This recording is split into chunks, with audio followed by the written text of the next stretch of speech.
សម្រាប់ពណ៌ការស្លៀកពាក់มันប្រកាសថាយើងស្រឡាញ់វាយើងពាក់វាទៅយើងស្អាតទេណាគឺដោយសារតែទៅតាមមនុស្សម្នាក់ពណ៌សម្បុរផ្សេងពីគ្នាចឹងថ្ងៃនេះគឺខ្ញុំបានមកតេស្ត personal color របស់ខ្ញុំដើម្បីខ្ញុំដឹងថាតើខ្ញុំស៊ីជាមួយនឹងពណ៌អីទាំងអស់គ្នាគឺវា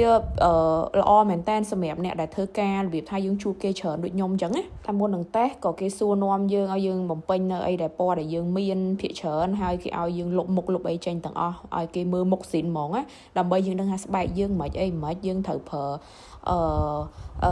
អាម្សៅ foundation របស់យើងពណ៌អីចឹងគឺយើងដឹងទាំងអស់ហើយពណ៌យើងពាក់អីស្អាតពាក់អីមិនសូវស្អាត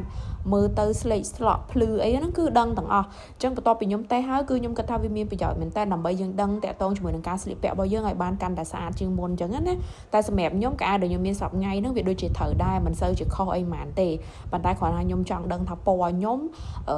ឲ្យវាត្រូវជាមួយនឹងពណ៌អីឲ្យខ្លាំងជាងគេអញ្ចឹងណាអញ្ចឹងវាខ្ញុំបានដឹងហើយឥឡូវហ្នឹងព្រោះដោយសារពេលដែលយើងតេស្តហើយជាងគាត់បញ្យល់បន្ថែមហើយគាត់មានឯកសារឲ្យយើងថែមទៀតនិយាយទៅបើសិនជាអ្នកទាំងអស់គ្នាគិតថា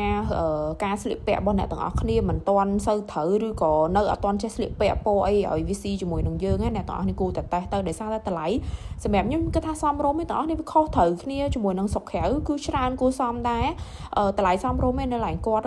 ហើយយើងបានឯកសារអីមកមើលបន្ថែមទៀតយើងទុកមើលទៅថ្ងៃក្រោយដើម្បីយើងថាយើងចូលរួមកម្មវិធីយើងស្លៀកពណ៌អីឲ្យវាលិចហើយយើងធ្វើការធម្មតាយើងគួរស្លៀកពណ៌អីឲ្យវាថ្លៃថ្នូរវានិយាយទៅគឺ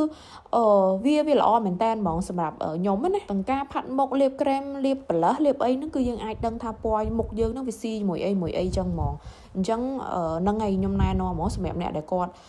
គិតថាខ្លួនឯងអត់ទាន់សូវចេះស្លៀកពាក់ឬក៏ពណ៌អីខ្លួនឯងត្រូវអីចឹងមិនមែនប្រកាសថាយើងមើលខ្លួនឯងមកស្អាតគេមើលមកស្អាតទេណាហើយជួនកាលគេមើលមកយើងស្អាតយើងគិតថាខ្លួនឯងអត់ស្អាតវាអញ្ចេះវិញណារបៀបអញ្ចឹងនឹងឯងវាមកពីរឿងនឹងឯងអញ្ចឹងមកដើម្បីយើងតេស្តដឹងថាយើងវាស៊ីមួយពណ៌អីចឹងណា